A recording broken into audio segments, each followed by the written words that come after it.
Los dos aviones Hércules inician la travesía del Atlántico dejando atrás la posición norte 36 grados 2 minutos, oeste 5 grados 12 minutos, donde se hallaba el pecio Nuestra Señora de las Mercedes. La tesis que teníamos que defender es que la fragata Mercedes es una fragata de guerra y tiene que cumplir una misión de Estado. Cuando el aparato institucional de España, con los ministerios de Cultura, Exteriores y Defensa, las diversas subdirecciones y equipos técnicos y legales, se puso en marcha para recuperar lo esquilmado, Odyssey replicó que su tesoro procedía de una nave inglesa, Black Swan o Cisne Negro. Odyssey, como otras empresas de cazatesoros, tiene un acuerdo con el Reino Unido para repartirse los supuestos botines. El caballo de batalla pasó entonces a identificar cuál era el barco del que procedía el tesoro. Es una fragata de guerra en una misión de Estado. Y contra eso Odyssey no ha podido documentar nada, porque todos los documentos que apoyaban la defensa de los abogados están en el Archivo General de Indias con la carga de la fragata y están en el Archivo General de la Marina, que demuestra los movimientos que se hicieron entre las altas instituciones del Estado, es decir, el Príncipe de la Paz, el ministro de Marina y los capitanes generales de los departamentos, cuando deciden que se forme una escuadra de guerra que vaya a América a buscar los caudales de la hacienda pública. Odyssey había enviado a sus propios investigadores a los archivos públicos españoles. La primera batalla de la guerra del Reino de España contra Odyssey se ganó cuando se identificó el pecio como el Nuestra Señora de las Mercedes, enviado por Godoy a buscar los susodichos caudales. Una flotilla de 4 fragatas, 3 de las cuales acabaron confiscadas por el Reino Unido después de haber sido apresadas tras el hundimiento de la Mercedes. El descubrimiento de América significa el desarrollo de las ciencias náuticas, porque los españoles empezamos a hacer navegaciones transoceánicas, primero en el Atlántico y luego en el Pacífico. ¿Esto qué significa? Que ya desde el siglo XVI los ingleses intentan hacerse con los planos de los españoles, sobre todo con lo que traíamos los españoles de América, y es una constante histórica que durante 2 siglos y medio estaban los ingleses intentando apresar los barcos, incluso en pequeños momentos históricos en que no hemos estado en guerra con el inglés. En la isla de Terceira, en la región más ultraperiférica de la Unión Europea, las Azores, se halla la base americana donde van a repostar los Hércules. Tercera era el nombre de la fragata que comandaba en Lepanto don Álvaro de Bazán y Guzmán, capitán general de la Armada del Mar Océano. Años después derrotaba en las Azores a una flota francesa que ocupaba las islas. Y en esta de Terceira, los liberales dieron una paliza a los absolutistas en la Revolución de 1820. Precisamente en el Palacio Renacentista de los Bazán, en el corazón de la Mancha, se halla el Archivo General de la Marina. En el viso del Marqués, kilómetros y kilómetros de documentos de época han contribuido a servir la munición jurídica para ganar el caso contra Odyssey. Se ha demostrado con todos los papeles sacados de este archivo, buscando a las Mercedes, buscando su historial, buscando sus comandantes, buscando su construcción, demostrando con la Real Orden dada por Grandallana que había que armar 4 buques que fueron la Fama, la Mercedes, la Clara y la Medea. Entonces esa comisión se pudo esclarecer perfectamente en la sección Expediciones a Indias que esos buques salieron de aquí y esos buques salieron de América para acá con caudales. De las Azores a la base de Maguire, en New Jersey, punto obligado de entrada de aviones militares extranjeros en territorio norteamericano.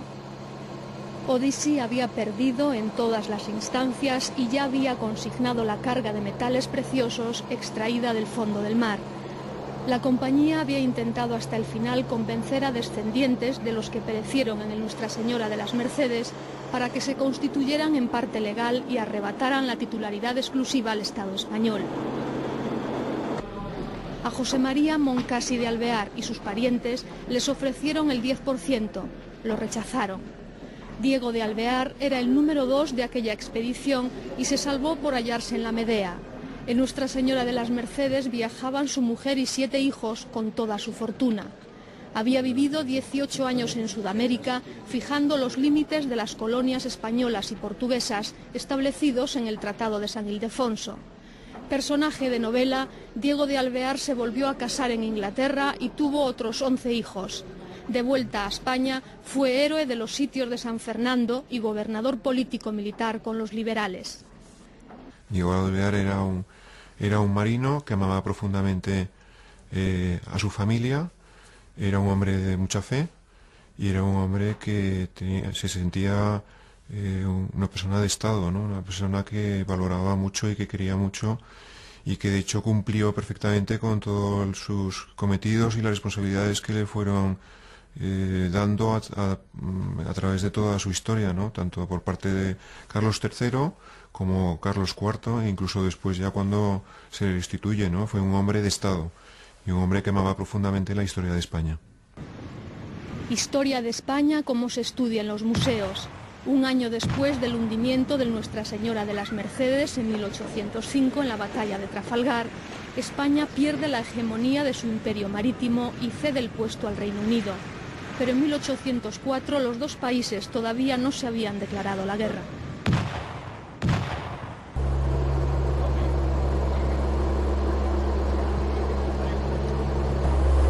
Estoy el avión. Preguntabas las diferencias entre esta misión y una misión habitual nuestra. Bueno, básicamente es muy parecido. Es un vuelo de transporte aéreo logístico.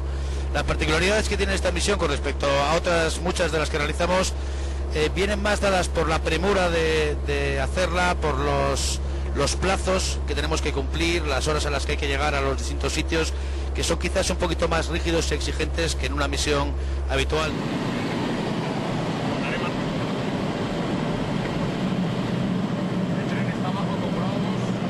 Florida ya se divisa desde la cabina como un Eldorado inesperado.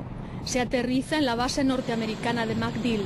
En ella tiene su sede el Comando Central de Operaciones de las Fuerzas Armadas norteamericanas y de operaciones especiales como la guerra cibernética contra Al-Qaeda.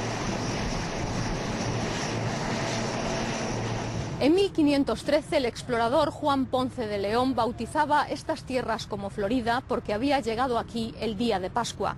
300 años después, en 1804, la familia de uno de sus descendientes perecía en el hundimiento de la fragata Nuestra Señora de las Mercedes en el Golfo de Cádiz, unos años antes de que el Estado español vendiese el futuro Estado de Florida a los norteamericanos por $5 millones. Y 500 años después, dos aviones españoles llegan a la base más importante de Estados Unidos para recoger aquel tesoro, el último episodio de una auténtica odisea. El último escollo planteado por Odyssey con unas pérdidas declaradas de unos $130 millones en su cotización en bolsa. Por ello había informado a España y al Tribunal de Tampa que no había pagado el alquiler de las instalaciones donde había almacenado las monedas y el resto de objetos.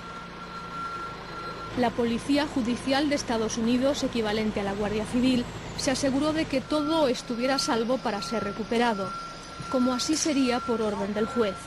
Después de ser examinados por 6 técnicas de conservación de patrimonio del Ministerio de Cultura, el tesoro perfectamente empalado llega a un hangar de la base militar. Mucha gente tiene la idea siempre de que las monedas son dinero y que son un objeto de inversión o de colección, y las monedas son un patrimonio arqueológico y un patrimonio cultural que tenemos que conservar para todos.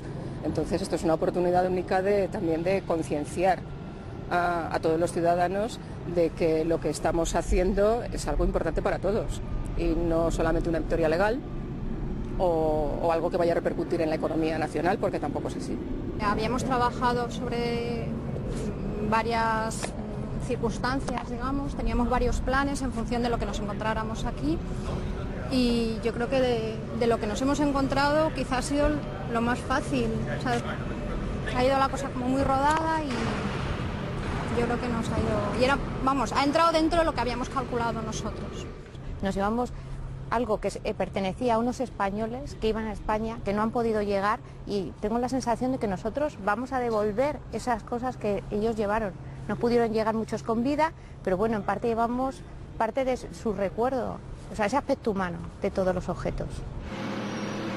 El peso del tesoro, 17 toneladas de monedas, fundamentalmente de plata, y lingotes de cobre y estaño, más 5 toneladas de agua de mar para conservar las monedas en su elemento, pondrán los dos Hércules a prueba. Parece mentira que 200 años después, ¿verdad?, fue un tesoro, como tú llamas, ¿no?, un patrimonio que se llevó hacia España, que fue por mar y que ahora, si Dios quiere, dentro de unos días estará otra vez, pero esta vez sí que llegará a España y llegará por aire.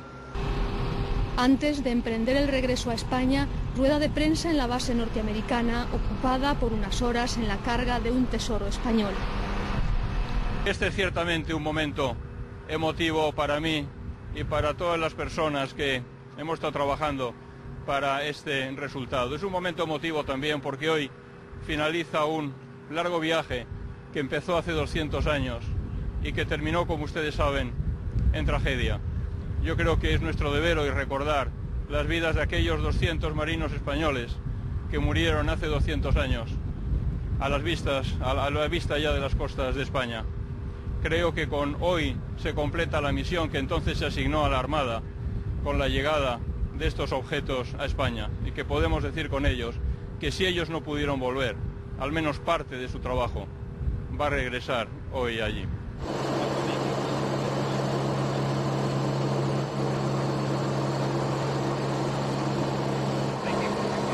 Todo hecho posible por la colaboración de la Navy, la Armada norteamericana y el Departamento de Estado de la Administración Obama. Como recuerda a pie de tesoro el príncipe del Foro del Derecho Marítimo, que ha llevado la estrategia de la mayor batalla jurídica de un Estado contra piratas posmodernos.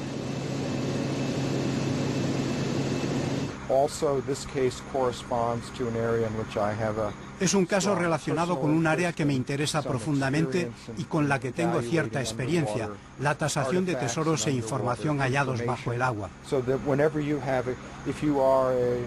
Es como si eres amante del arte y te ofrecen un caso relacionado con un cuadro maravilloso. Es fantástico cuando tus intereses personales y tu actividad profesional se dan la mano de esta forma.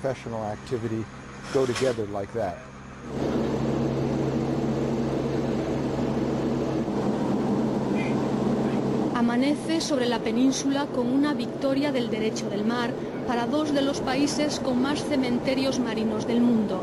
España con unos 2.500 y Estados Unidos, la superpotencia de nuestra época.